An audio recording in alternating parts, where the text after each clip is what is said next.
Hey everyone, Dylan here, and welcome to the Raw after WrestleMania. That's right, we're going back a little bit in time for this one. I got a new formula that I'd like to try out. Tell me what you think of it in the comments below.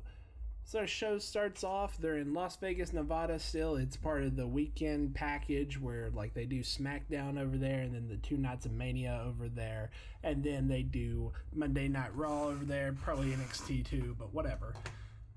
They recap WrestleMania, speaking of that, because this was the show right after WrestleMania. Then after that, it opens with like a little bit of a pause. And then John Cena comes out. He pulls the ring announcer to, in the ring.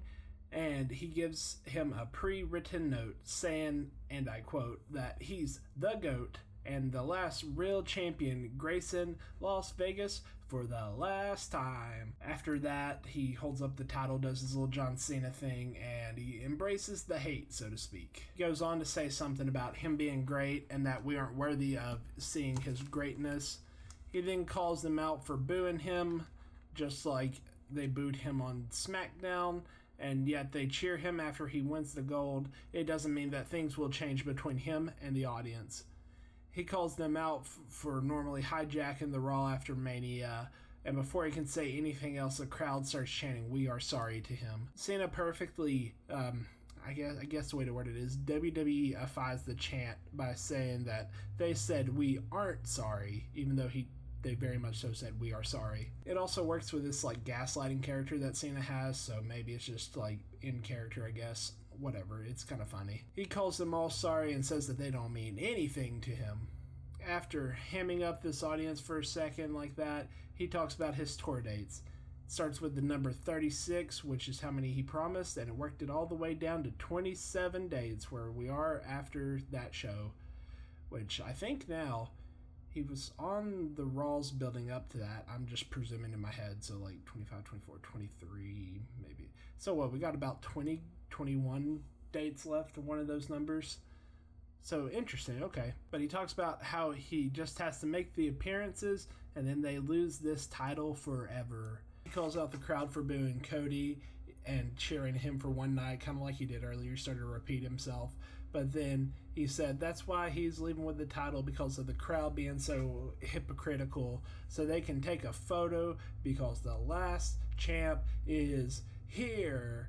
He turns around and you can hear him audibly go like, "Oh shit," on the mic because Orton is right behind him and RKO's him. He grabs the title and poses with it to end that segment. I was so excited when they finally pulled the gun on Orton and Cena, because I think I said it for a while now, not to be like, "Ooh, I told you so," or whatever, but there was like a couple posters leading up to this event that had Orton and Cena advertised on them, and I said, no, wait a minute, are we teasing the main event now for Backlash? We then get a recap of the women's tag team title match from Mania, but it doesn't matter because we have a rematch between Liv and Raquel, aka Judgment Day, versus, they didn't have a name because, spoiler alert, this team doesn't last a while, so I just called them the Irish Last Kickers, where Judgment Day gets their titles back, so Mania didn't even matter, and neither does the women's division to Triple H, I guess. Becky Lynch proceeds to spend the next 5 minutes being like, "Oh, it's okay," and then attacking Lyra and blaming that loss to her because she was the one to take the pin, to be fair, so it makes sense. We then see a replay from the triple threat. I presume that triple threat that I'm talking about is for the Women's World Championship, but I don't know, I didn't specify. After that, the New Day are seen backstage walking to the ring, and Cross kind of nods at them and smiles. And then after the ad, they talk about how they're the greatest tag team in the world, dead or alive. Double A, aka Alpha America, Alpha America come out. And then Maxine gives a good fiery promo, which surprised me. But it's about how they're going to beat the New Day. The last time they faced it, they won, so they want a title match now. New Day hypes them up and then says no. Double A antagonizes them into casually agreeing for a title match. However, before that title match could happen, the Alpha Academy should have checked their calendars, because let me just, hold on, let me pull mine up real quick. We're going back to 421 over here, Gotta turn some pages, okay? And would you look at that? April, what was this? The 21st? Okay.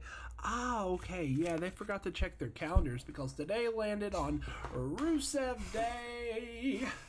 That was such a drawn out bit. I apologize. But that's right. The Bulgarian Brute has returned. No Lana, no, what was this? Gotch? Simon Gotch? Am I right on that? Did I call the right one out?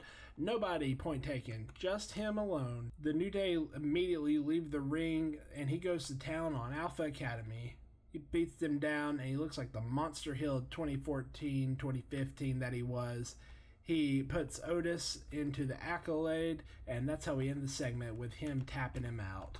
Now, I haven't watched any of the following weeks. I think that was the last one I watched before I took my little hiatus from wrestling for a second. But I can almost guarantee you, like, he's probably in mid-card territory or steaming down to it right now. But, I don't know. It's good to see Rusev back.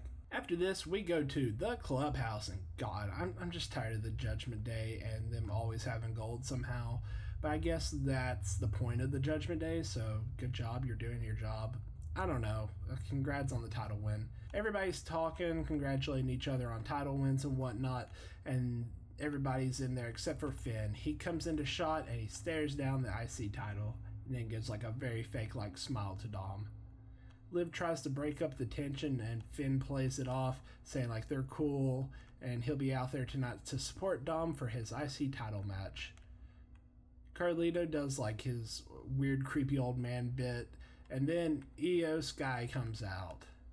She talks about the triple threat and how Rhea and Bianca tried their hardest, but she proved that she's the best in the world.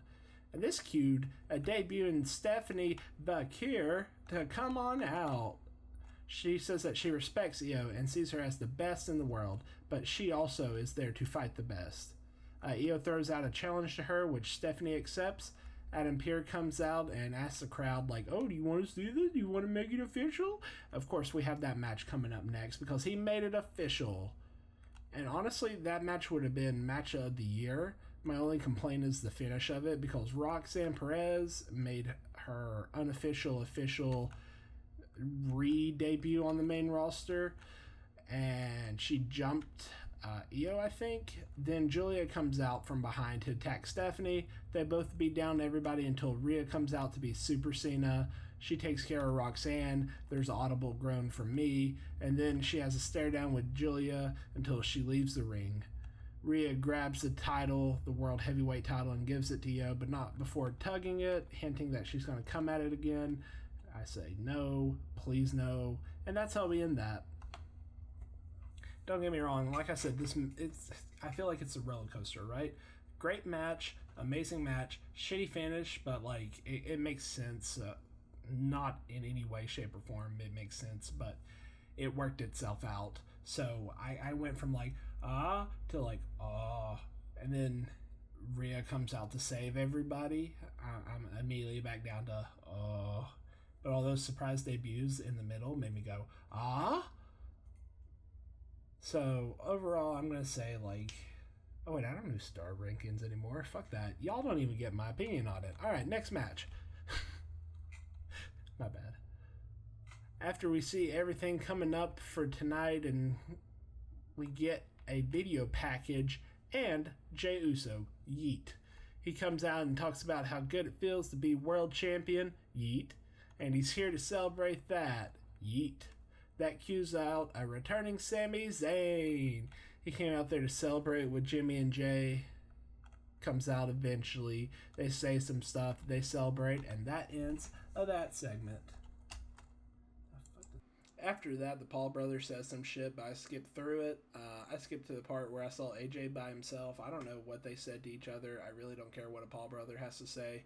And I skipped to the part where Cross comes in. He starts to say he had a great match, but he could have had a victory if he just listened to the advice Cross says. And AJ basically tells him to kick rocks and that if he has a problem with him, that he can solve it. And then honestly, Cross says that he will end that problem. After that, we get a title match between Penta and Dom for the 10th week in a row. But before that happens, Gunther's out here confronting Michael Cole about calling him a coward last week. They get into it and it gets heated for a little bit until Michael Cole blurts out, like, at least I didn't tap out. That makes Gunther, like, knock off his headset and start to put him into a move. Pat McAfee tries to stand up to Gunther, but Gunther just shoves him over. He grabs Michael Cole and starts choking him out near the turnbuckle until Pat punches him right in the face. That makes Gunther pissed off, but Pat tries to calm everything down. He walks away from the angry man and turns his back on him just to get caught in a rear naked chokehold, and he passes out. The security Pierce and company group stops Gunther, kicks him out of the arena, and escorts Pat to the back. When we come back from an ad break after that, Joe Tessitore is on commentary explaining what happened, saying for the rest of the show that he will replace Pat McAfee on commentary. We then see Pat McAfee backstage. He's being escorted to the doctor's office, and Michael Cole was told to take the rest of the night off by Adam Pearce, but he refused to because he said he refused to let a bully keep him from speaking his mind, and he stormed on out there to do the rest of the show. See, I appreciate this because Michael Cole's in a position where he's basically this generation's JR, and you know what? Respect. He deserved that respect, so I'm happy he's in that position. After that, we get a title match for the IC title where JD McDonough makes his return. He has this little vest on now. He looks cool as hell in it. He helps Dom win by pushing Penta off the top. Dom hits a 619 frog splash combo for the win. After that, we get a hype video for El Grande Americano on his win against at the pay-per-view. And then Seth and Paul Heyman come out to the ring. He tries his intro shtick, but as he's doing it, Punk comes out. They get into a brawl that Seth gets the best of Punk, and after Punk tries to get a hold of Paul, Seth ends up getting the best of him on that. Seth takes him down and stands tall until Roman's music hits. Reigns comes out and takes Rollins out. He even gets a Superman punch in on Paul. When he sets up for a spear, a hooded man comes into the ring and ends up spearing him. He reveals himself and turns out it is Braun Breaker, which this is the most like, oh, I just played Universe mode, let's make this a group ever, but I like it.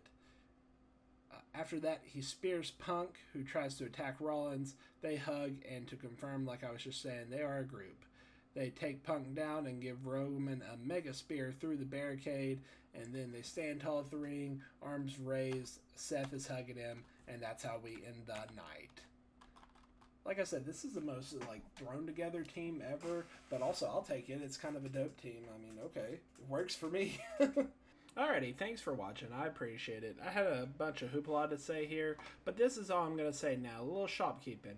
Backlash 2024 will be uploaded hopefully soon. I haven't just magically forgot about it, even though it is honestly at this point the cursed review of this channel.